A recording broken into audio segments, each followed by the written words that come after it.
as you may remember, these three chagim, the Shalosh Regalim, are of Torah origin. And they are basically the five Torah origin festivals, not counting Shabbat and new moons.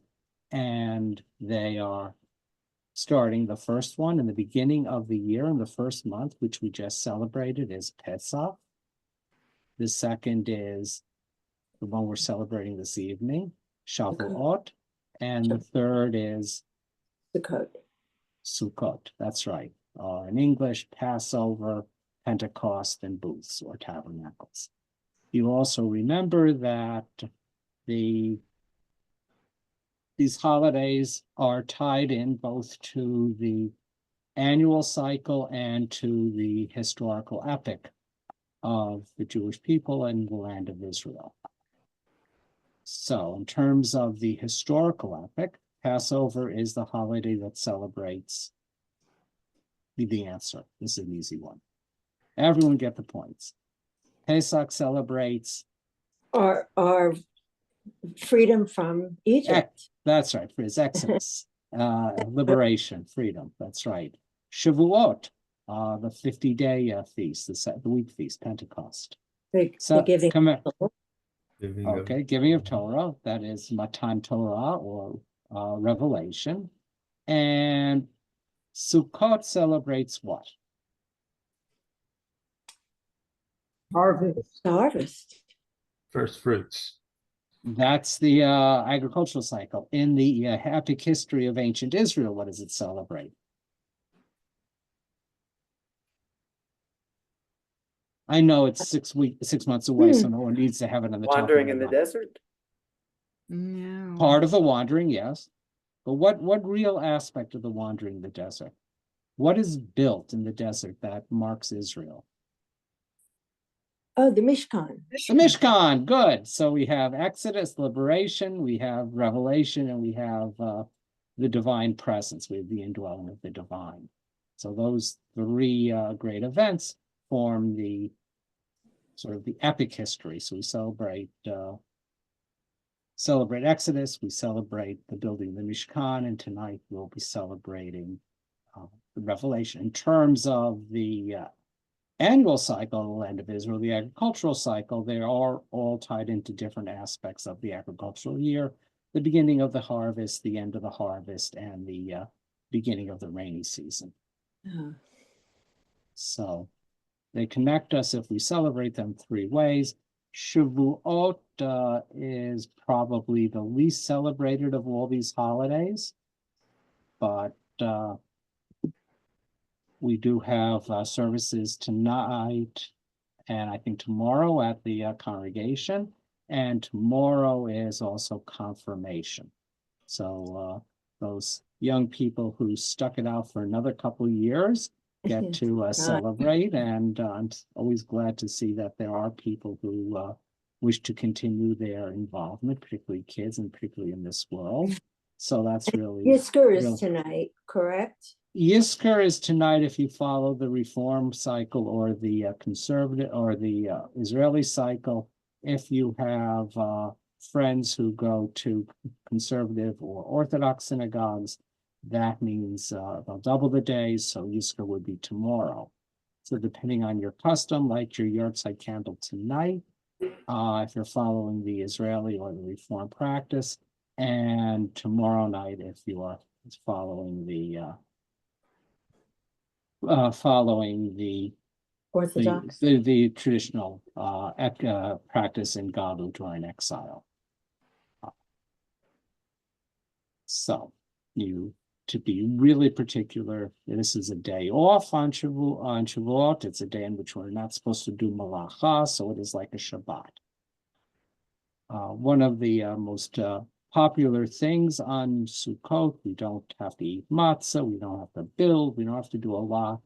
What do we usually celebrate? How do we usually mark Shavuot? Oh, we eat dairy. Eat dairy. So have your favorite dairy.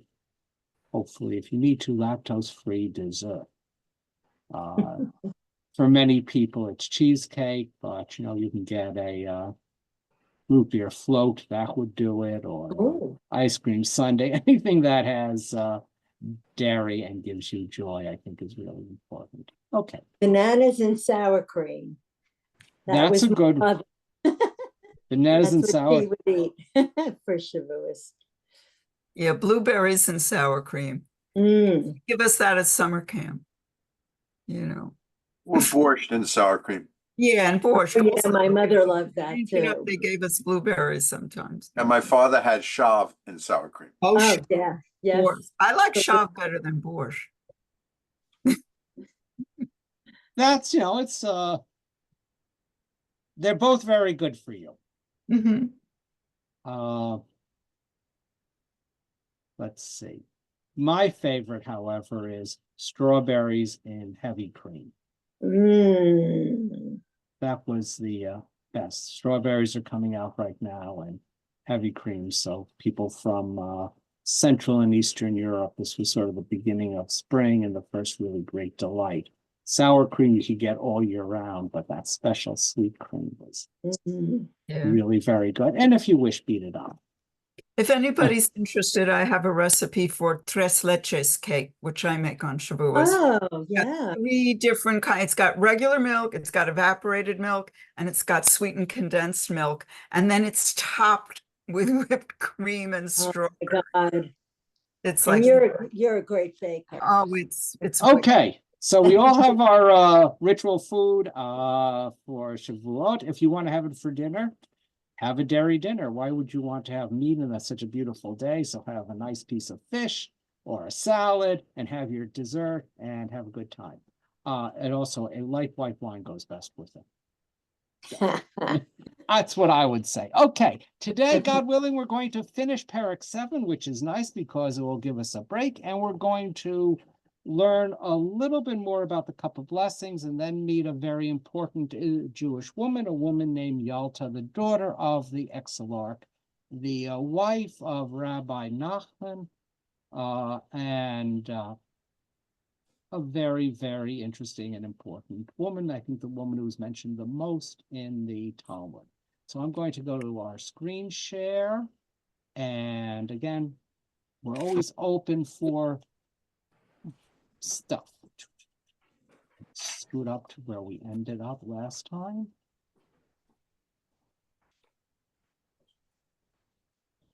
So we have this issue. We were talking about the cup of blessings before. That cup at the end of the meal. And we learned a little bit about some of the meanings of how you would hold it, and that Jewish actions were symbolic actions.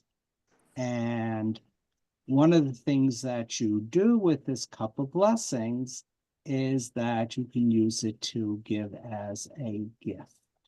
So that's going to be setting it up. So here we go. Would someone like to go at 22 and read?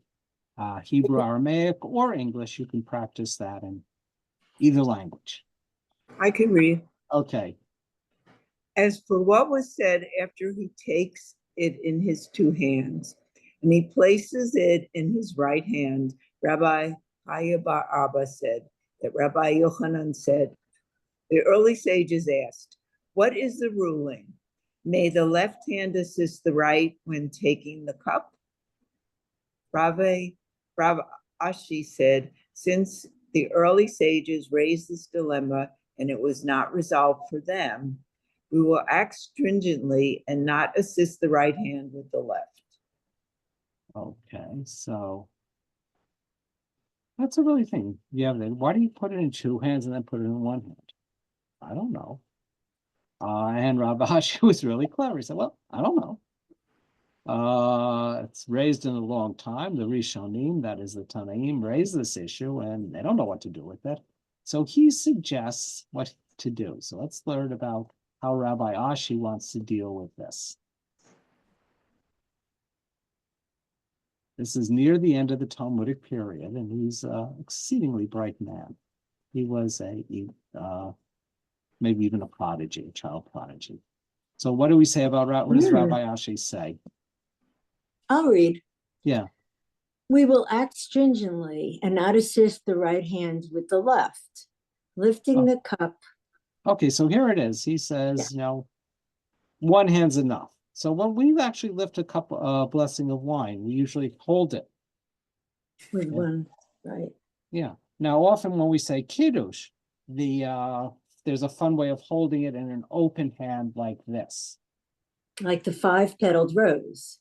Yes, which is ultimately has a Kabbalistic meaning.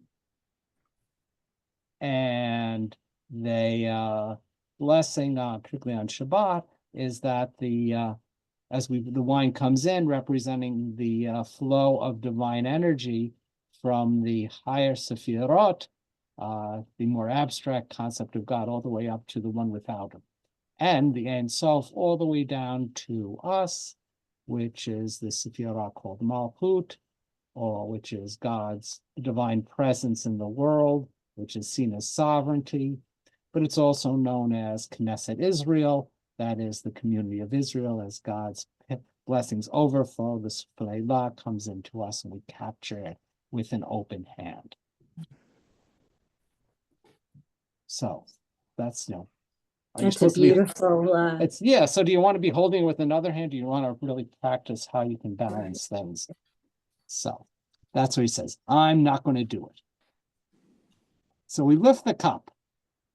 So Judy, you were doing so beautifully. Give me lifting the cup. and he lifts it at least one hand breadth from the ground, because as you mentioned last time, they're reclined. Yeah, that's right. Ravaha, son of Rabbi Hanina, said, "What is the verse that proves this? I will lift the cup of salvation, and upon the name of the Lord I will call." We know that from Hallel. So we know that from we know that one. Well, then we look at it, so our eyes will not be distracted. And here's the last one. So Judy, let's finish that. And he sends it as a gift to members of his household so that his wife will be blessed. Okay, well, this is the setup for our story. So we say, sag ro the anshe beito b'matana ki heiki the tit barach de beito. So here we're translating this word beitu, that his house is really his wife, with the sense that in this time, the wife was the center of the house. Remember, we have a world in which there is really, there's a rather strong gender role differentiation, and we have a world in which the external world is mostly the world of men, and the domestic world is mostly the domain of women. We don't have as much insight into what was happening into the domestic realm, because the Talmudic literature is the work of people who lived in the external world. It's mostly, for the most part, men. So every time we get an insight into this other aspect of Jewish life, it's very exciting. And again, we always need to remember that as broad and as deep as the Talmudic literature is, it only represents the views of a very small group of Jewish men. Most Jews weren't sages. The leadership was not necessarily all people who had rabbinic training. The depth and breadth of this training, the influence, is sometimes hard to see. There was public training, open classes twice a year. They had Rosh Kala, that was between the breaks in the agricultural cycle, so people would go and study. So it doesn't mean that this information was not known. We do have examples in the Midrashic literature of the type of sermons that were given. We can see from the nature of those sermons that people seem to have had a knowledge of of biblical material and some rabbinic material, that this knowledge was probably fairly widely distributed, so that we have examples actually in Christian literature about Christians going to listen to the Jewish sermons in the synagogue because they were learned and connected. St. John Chrysostom found that rather problematic when he was in Antioch, and some of his strongest statements against the Jews was to really convince his Christians that they ought not go to the synagogue and listen to the learned sages. But there are, we have rather a very small people. So here we're going to have it. We're supposed to, you pick it up and you send it as a gift to the members of the household so that the wife will be blessed. So here is our story. Does anyone want to start reading the story of Yalta? I'll start. Okay. The Gemara relates, Ula happened to come to the house of Rav Nachman. He ate bread, recited grace after meals, and gave the cup of blessing to Rav Nachman. Okay, so here we have a couple things. First, we have Ula, and he's the third generation Tana. He studied under this man, Eliezer ben Padat. Find him a lot in the Talmud. And he goes back and forth between the land of Israel and Babylon. So he travels between Eretz Yisrael and Bavel. And we have Rabbi Nachman, also Rabbi Nachman known as Ben Yaakov. He's a third generation. He is a very well-known figure. He's one of the highlights of the Academy of Nehardea. And as you know, Nehardea was one of the Ivy League academies in Babylon, Nehardea, Humbedita, and after Nehardea closed, it was in Sura. So this is a pretty big place. So he's like the president of Yale, pretty good guy. And he's married to the Exilarch's daughter, and he is rather wealthy. Rabbi, yes.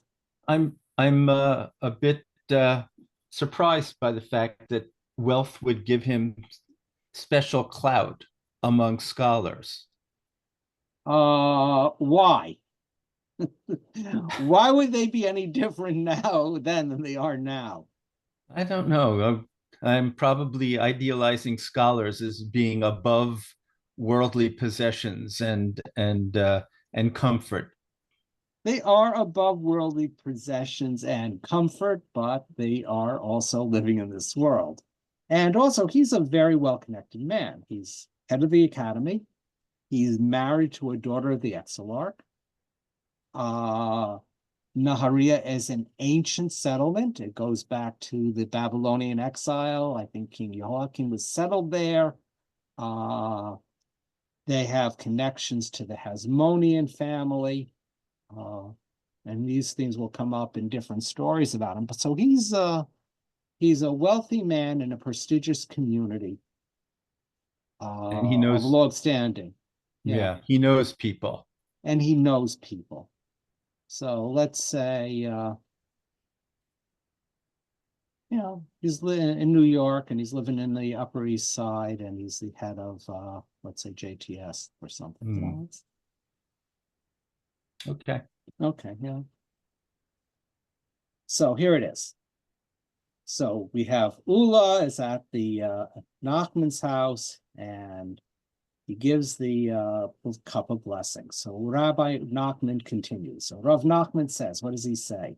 Rav Nachman said to him, Master, please send the cup of blessing to Yalta, my wife. Very nice thing. Right? Nice. Yeah. Yes. Ula responded to him, there is no need.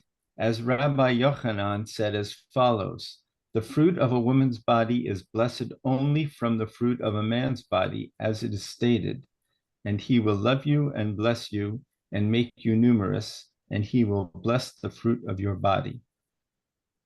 Okay, that sounds like a rather misogynistic expression, understanding, but We're going to even give it some more to make sure you understand exactly what it says. So please continue. The Gemara infers he will bless the fruit of her body was not stated. Rather, he will bless the fruit of your masculine singular body. Okay. For So his here, children, I'm sorry, let's for his just wife to be blessed with children is sufficient to give the cup to Rev Nachman. okay. Ooh. So Hmm. whatever the blessing is, there's later blessing that the rabbis give to Rav Nachman, and because he's so wealthy, and he has lots of things, even good children, their blessing ends up that his children should be good people, and learned people like he was. So here it is. Rula is saying, I don't have to schlep. You don't have to give. You can keep it, because whatever the woman's blessings are, they come from you. Sort of like, she has to carry this baby for 9 months. She has to go through birth, but it's like, that's not important. It's, you were there for, 25 minutes, sometime, earlier, and that's really enough. That covers everything. If you are listening into that, particularly as a woman, what would your response be? Would it be cool or something else? It depends on which woman you're asking. Are you asking the woman that was alive at this time, or are you asking a woman that's alive now? I'm asking any woman. I'm asking you, Any Judy. woman. Any woman. If I'm Okay. asking, if you heard that, you're sitting Okay. down at dinner, We've- because this is a fancy dinner. She may be there. It's I would everyone's say there. we've come a long way, baby, Yeah, from that. it's a problematic statement, and we'll see that it's a problematic statement in this time. Well, but we're going to continue a little more with the discussion of this statement. So, would someone like to read number 6? This is a ton. This is a I'll read. baraita. Okay. That opinion was also taught in a baraita.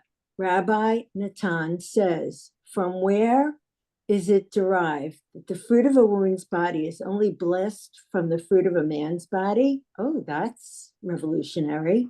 Yeah. As it is stated, and he will bless the fruit of your body. He will bless the fruit of her body was not stated. Rather, he will bless the fruit of your body. So he's making that distinction. He's making the distinction. And you can make that distinction in Hebrew because it says bit necha, if it were, that's your masculine, bit tanach. Oh, could you highlight that? Yeah, right here. So you see here, that's particularly this little thing here, the chomet. Do you see it? Highlighted in Hebrew. That would be the masculine ending. Yeah. Nech would be the Yeah. Yisimcha, it would be to boys, Yisimech is to girls.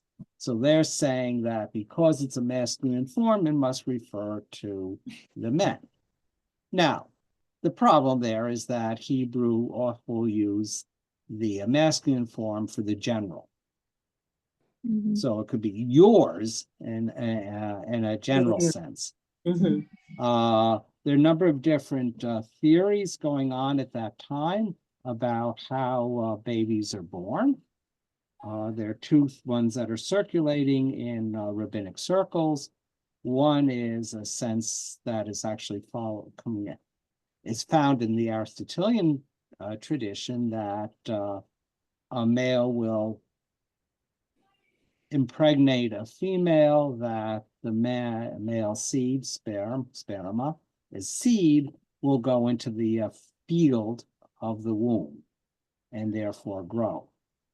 The other theory is that there are 2, let's say even 3 components to making a child, that the male contributes what they call white seed, the woman contributes what they call red seed, And out of those come the various parts of the body, but you also need the contribution of the divine, who gives us our insight and wisdom and understanding. So there are two different theories going on at that time, all very important, and influence us in different ways. We don't really have that time to go through it, but just a quickie. If you go for the second one, you see that the important figure contribution is not the male seed, not the female seed, but the divine influence, the Holy Spirit. And all pregnancies are a result of the Holy Spirit, not so much human contribution. And So that if there was an issue with fertility, it was blamed on God? Yeah. No, they couldn't do, sperm counts and things like that. As opposed to the, I thought they always blame the woman no matter what. No, it's God, because God is the one who enables children to be born or not. So but again, they're different theories going on. It's not, there's not one or the other. Here we have, it's the man who fertilizes the woman. So here we go. Judy, since you had a response, let's hear what the Gemara relates that meanwhile Yalta heard Ula's refusal to send her the cup of blessing. Yalta was the daughter of the exilarch and was accustomed to being treated with deference. So she arose in a rage, entered the wine storage, and broke 400 barrels of wine. Okay, let's not think of barrels as we think about them when you go to a wine cellar. These are probably not wooden barrels. They're probably like the pithoi, those long, big long jugs that we see in, like say Greeks and sea rats and things like that. You go to the museum, which held the wine. So you would have like a row of these, and they are ceramic. So think about, that she's a rich person. Their wine cellar is also for the folks. They have to have lots of guests. And she's a little angry. So what does she do? How do you break earthenware jugs? You throw them to the ground. You could do it that, but there's even an easier way. Think about what stick. with a stick. She could have just gone whack. Yeah. And again, she's sort of mega wealthy. So don't think of someone here in the upper middle class. Think about a billionaire.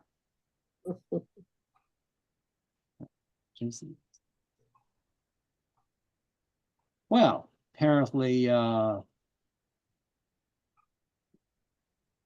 what does Reb Nachman do? Afterwards, Rav Nachman said to Ula, "Let the master send her another cup." Okay. Ula sent Yalta a different cup with a message saying that all of the wine in this barrel is wine of blessing. Although you did not drink from the cup of blessing itself, you may at least drink from the barrel from which the cup of blessing was poured. Good save, Rob. Good save. Do you feel comfortable with this save? No.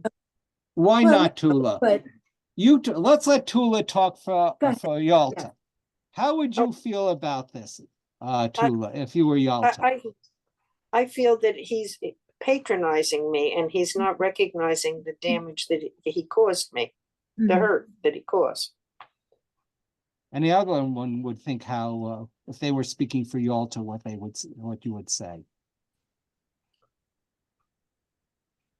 Well, I think I don't know that she would ever approach him about it. Wait a Maybe. minute. I'm Okay. asking if you were, if you heard it, you're playing Yalta, it's a scene, we're sitting there, we're acting this out. She is really angry. Nachman gives his guest, Ula, let me give you an out.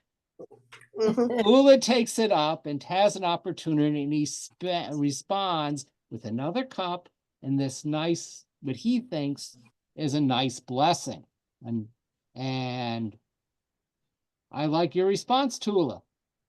Well, I think that she might tell him, thank you for the thought, but it does not rectify what you did earlier.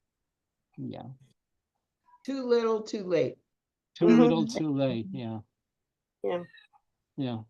My grandmother would say something like, "Ik dank je aan pipik."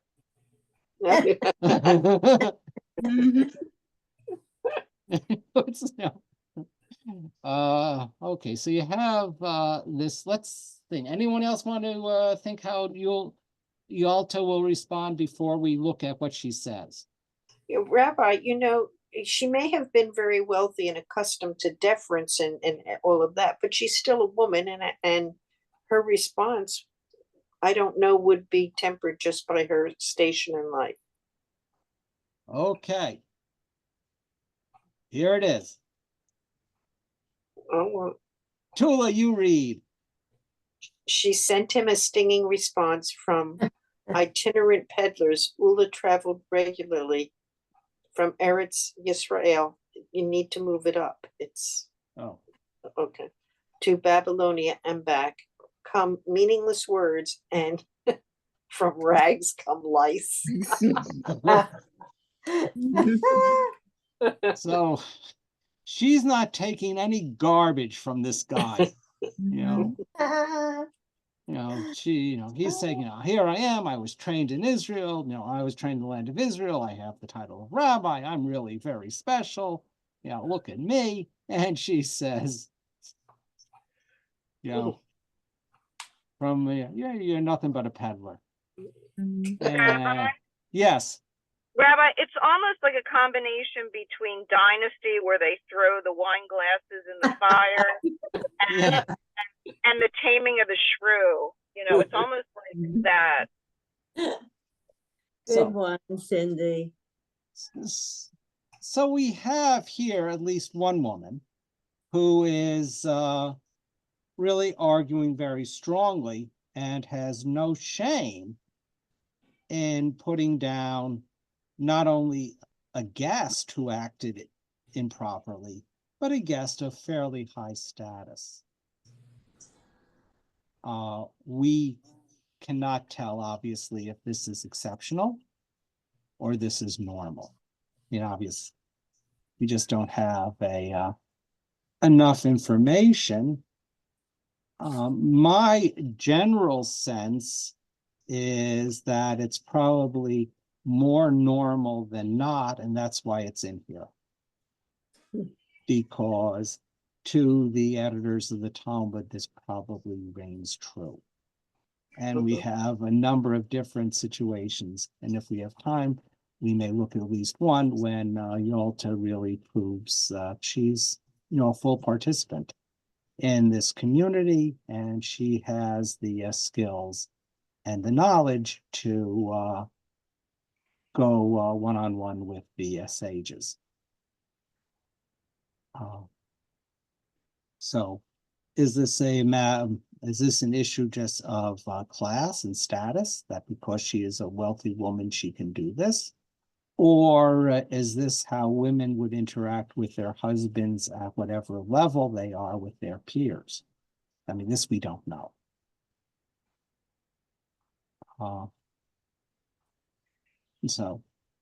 But I think she may be educated. She may have gotten some education because of her her social standing. Yeah.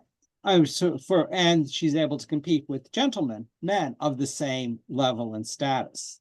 Mhm. But is this what I can't tell you is this characteristic only of a higher class women, or if we go at every level of society, is this how the family relationship would work? Let's say her husband weren't a sage, but he was, say a merchant in the community, and another one of his colleagues, competitors, came over and acted rudely. Would the wife, who is on that social level, respond the same way? That I don't know. Depends on personality. Well, it depends on personality, also depends on culture. Yes, Laurie. Yes, Rabbi, I was just thinking, the sayings in Pirkei Avot. I think it's the first. I think it's the very first chapter. Yeah. Don't talk too much with women. Don't be seen with women. Don't hang out with women because they gossip and you'll waste your time that would be better spent in studying. So, maybe this applies to the wives, but we can't tell. It's probably just the individual household like it is today. Some people get along really well and respect their wives and some don't. So yeah, it could also be, remember, Pirkei Avot is written by sages to train sages. It's not necessarily general advice. And we have learned earlier that you don't want to be hanging out if you're a sage with women in the marketplace because people may think you're doing something unseemly. And we know that there are people of power and responsibility who do things unseemly, and that's really problematic in any society, and particularly in a society like this, in which it is very much an honor society. You can cause all sorts of social problems by behaving improperly. So remember that honor is really important, and if I don't know, I don't want to go really into it in depth because it's a transgression of this kind would resonate throughout the community in very difficult ways. So that in my research, academically showed that the real concern would be, in terms of sexual morality, would be avoiding any thought of adultery, and that because that would just be so socially destabilizing, to such an extent that something like which we think is may be considered so terrible in society, that would be male-male sexual relations, really was seen as improper, but not particularly socially disturbing. So there isn't a lot of material spent on that. But here we have this really powerful woman. And though I said, I don't know if it's her or it's everyone, I like to think it's everyone, and I like to think Yalta is a good example. So, and that all women should be more like Yalta. So here's a little story about Yalta. This is from the JWA, Jewish Women's Archive. Please note that JWA, it's a really good thing, particularly if you're interested in Jewish women. They have a little encyclopedia that has short articles about lots of important Jewish women. And Judith Hauptman is a leading contemporary scholar of actually my generation of the Talmud. And one of the things she focuses on were women. So let's read her article. And may I have another reader right here? I could read if no one else. In brief, Yalta is a character mentioned several times in the Babylonian Talmud, the wife of Rabbi Nachman and the daughter of the Exilarch. She is depicted as a strong-willed, free-spirited woman who broke 400 jugs of wine when slighted by a misogynist guest. Yalta is mentioned several times in the Babylonian Talmud, but nowhere else in rabbinic literature. She is identified as the wife of Rabbi Nachman, an oft-cited sage who flourished circa 250 CE. It is possible that her father was an exilarch. The scant information we have about her suggests that she had a strong personality. It is reported that she broke 400 jugs of wine when slighted by a guest whose barbs were directed not only at her, but at womankind in general. When her husband was treated with disrespect by younger colleagues, she told her husband how to protect himself. Dissatisfied with an answer given her by one rabbi, she sought out another. Once, when she told her husband that she wanted to taste the equivalent of meat cooked in milk, he had udders prepared for her, a foodstuff prohibited by many of his colleagues. Her husband allowed her to be carried in a litter on the Shabbat. Again, an act prohibited by many colleagues. She seemed to have known the art of healing. When read together, these sources suggest that Yalta was relatively free-spirited in word and action. Okay, so I would say you'd go a little longer with the discussion of meat and milk. It shows that she knows the rabbinic tradition and she can argue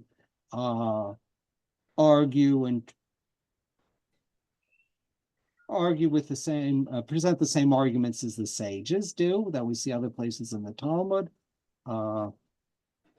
That, she understood the issue in the Nida portion, that when she found one rabbi that she thought was wrong, she found someone who she found was right. And she has maybe a sense of healing, though the ski team thing may be playing with something else. So let's finish up here.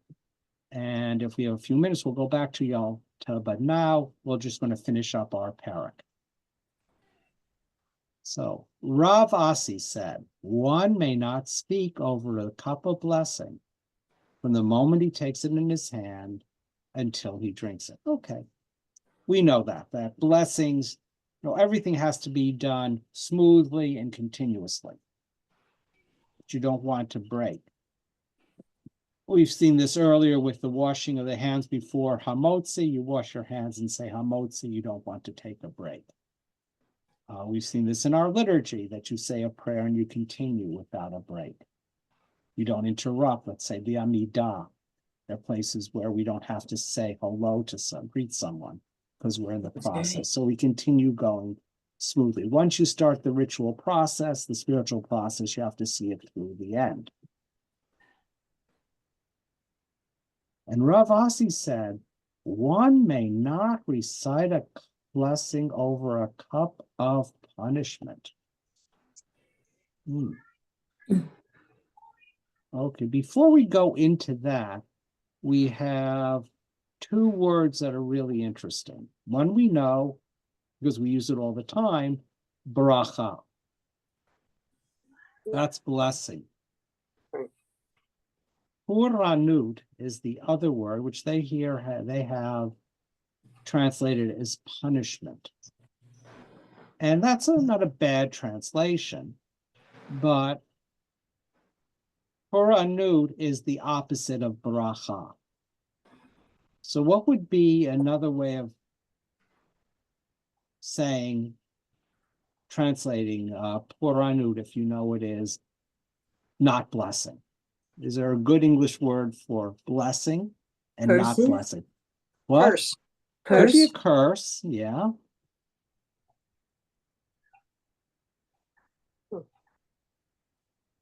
Misfortune. Could be misfortune.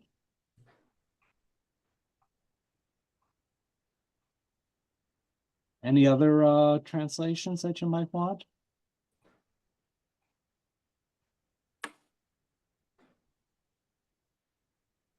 Being repentant. In repentance, good. So let's say, if we translate it as punishment, who's responsible for the punishment?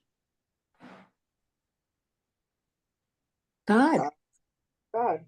Why do you, it could be that way, but so God gives blessings and God gives bracha and God gives puranut. So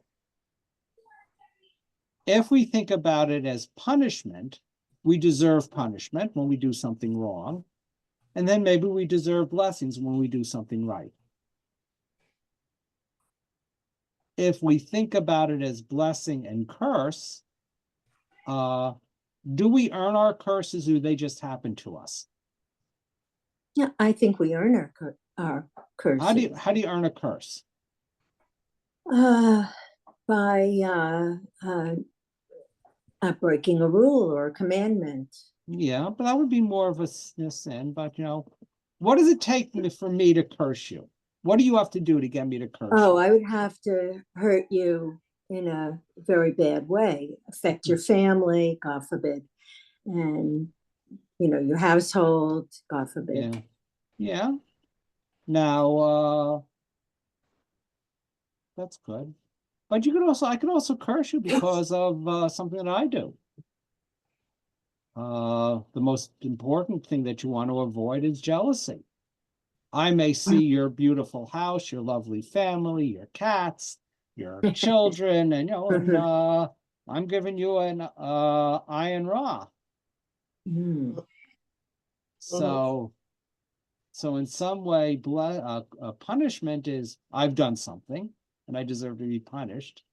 The curse may be more external. It's the person who delivers it. Yeah.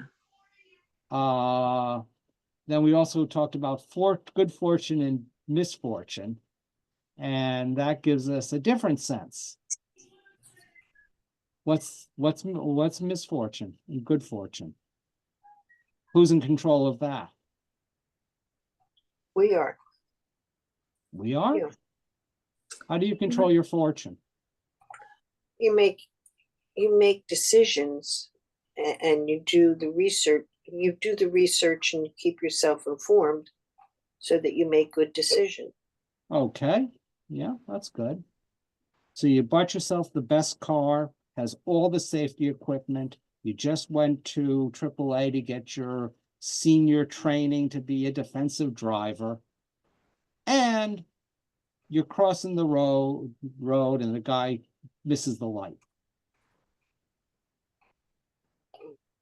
Yeah, it's random. There's something random about fortune, about fate. Mm-hmm. So within these three translations, we get different ideas of what is a bracha and what is the bracha and what is the puranut.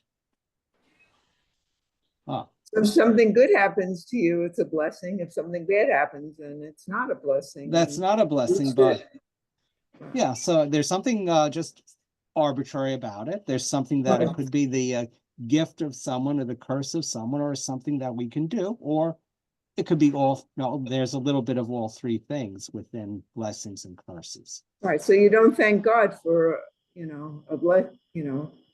a curse or misfortune. Right? You don't say thank you, God, for that. But if something good happened, then you thank God. Okay, that's what this guy is saying. So this isn't necessarily the answer, because there are other voices that say, you thank God for everything, because just being alive. Yeah. So, when someone says, how you doing? You say, Baruch Hashem, it's miserable. I just lost my job. My wife is sick. The dog died, but, Baruch Hashem. So we have, that because everything, whatever happens, and that sort of from the concept of the book of Job, blessing God doesn't really mean thanking God. It just means that I'm going to engage in this conversation with you, even though you dealt me a raw hand. So let's see what it is. What is this cup of blessing? Rav Nachman Bar Yitzchak, Yalta's husband, said, Kosh Sheni. The second cup. How does that relate to that little story that we just read? So this is sort of a comment. So we have this thing that Ula said, don't send the cup to Yalta. Yalta gets really upset, and I think justifiably so. Ula sends a second cup, and what does he get? Cup of punishment, then. Yeah, he gets puranut. Yeah. He is insulted, really knocked down in front of his colleagues. When Eula says, who the hell do you think you are? You're just a guy who schleps back and forth from the land of Israel, and you're bringing, just like a merchant might bring lice, you're bringing useless words. Bring us the stuff from Israel. We really don't need to know what the sages in Israel are doing. And we really don't need to know it from you. So this is sort of, what is this cup of punishment? I think here it's sort of the, that's what happens when you are the clumsy apology, the insensitive response. Mhm. We know that. No, I'm sorry that happened to you, even though I did it. You may have experienced, been the recipient of some of those. And Mhm. that type of stuff doesn't build community. Yeah. Okay, so that's going back to the story. Now we're going to move from the story to another thing. So would someone care to read here, sort of an expansion of this opinion? Anya Name Hakai. So this is in Rabbi Yitzchak, a third, Nachman Bar Yitzchak, third generation Amora. We have something that I found already in the rabbis of the Mishnah period, the Tanaim. So, would someone like to read? Yeah. That opinion was also taught in a Baraita. One who drinks in pairs should not recite a blessing because it is stated, "Prepare to meet your God, O Israel." One must be well prepared in order to stand before his Creator. And this person who drank 2 cups of wine is not prepared, as drinking an even number of cups and cups of wine is dangerous due to demons. Okay. So that's at least the interpretation. We just know you're supposed to prepare to meet your God. You have to be there. And if you have 2 cups, you're really not prepared to meet God.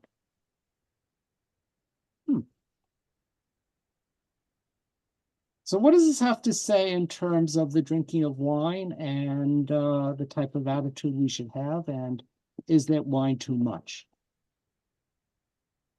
But that's really according to Amos.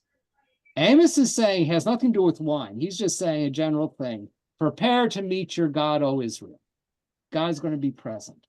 The rabbis are saying, you're going to be offering a blessing before God. You've just had some wine. Maybe you should moderate it. So you should always be prepared. You should always be prepared. You know, maybe you're not supposed to drink to excess. Mm. Remember, Unless it's Purim. Maybe not even for that as well. That's because you still have to be responsible. You can be happy but not drunk. But that's another discussion. Here it is. Wine is seen as a source of demonic possession because you have the spirit in the wine will take over and you will lose who you are.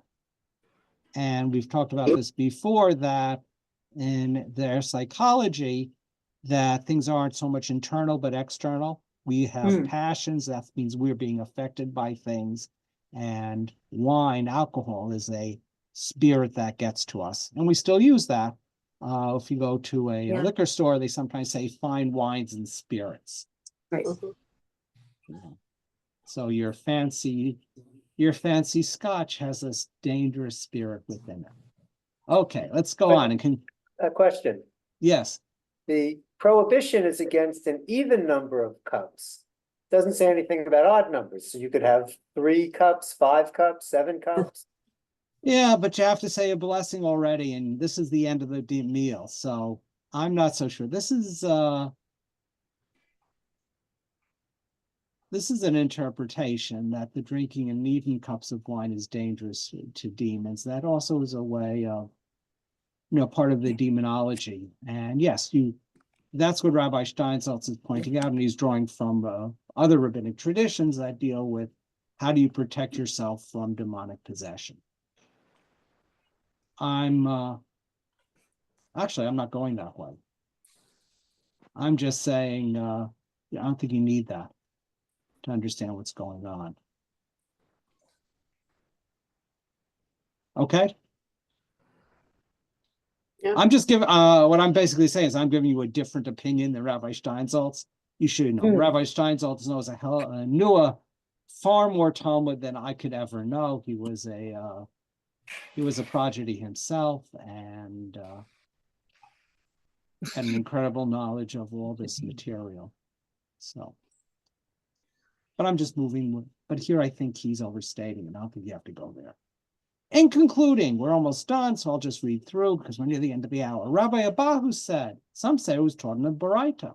One who eats and walks and recites the blessing grace after meal standing in one place, and one who eats standing and recites the blessing while sitting, and one who sits and eats reclining and on a divan and sits and then recites the blessing. The halakha is all of these cases, one sits and then one recites the blessing. Okay, so we're saying, when you say the blessing, whether you're eating or walking, whether you're standing or you're lying down, put your tuchus down and recite the blessing. You have to put yourself in a position to recite a blessing. Get your body in focus, is what I think it's trying to say. Right. Be still. Be still. It's sort of, every so often we have to say, stand if you're able, or, sort of be upright, be alert. You have to be in a position, a physical position that represents your being alert to the blessing. You can't just do it offhand. And with this, the halacha is kulho yoshev umivarek. So we've learned all about sitting, saying Birkat HaMazon. You finished your meal, sit down, say the blessing, and have a good day. And then they say, Hadran alecha shalosha sha'alchu. May we return to you, the Rihu, which was the opening words of the parak. So I don't know if we'll ever get back in this Gilgul, in this lifetime, to the seventh parak of the Masechet Barachot, but we've just finished it. So Mazel Tov. Mazel. And this gives you something special to celebrate this Shavuot. So when you're gathered with whoever you do for dinner, or you go to synagogue, you can say, yay, we just finished another parak. So I'm going to have another piece of cheesecake because we just did this wonderful thing. I'm going to get out of the share screen. I want to wish everyone a really sweet and beautiful holiday. We are taking 2 weeks off and resuming in the beginning of July, which I think is the 2nd. The second. Yes, it is. And we're going to be learning about animal fables in the rabbinic tradition. So it'll be stories. It sounds interesting. Yes, yeah, so get all your pet loving friends to come on.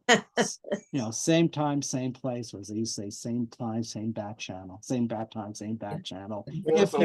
If your memory goes back that time where you watch old TV. Wonderful. Okay, have a really Thank sweet. You, Rabbi. Thank you, Rabbi. Thank you, Rabbi. Bye. Thank you. It's always a pleasure. Thank you, Bye everyone. bye. Chag Sameach. Chag Sameach. Sameach. Bye bye.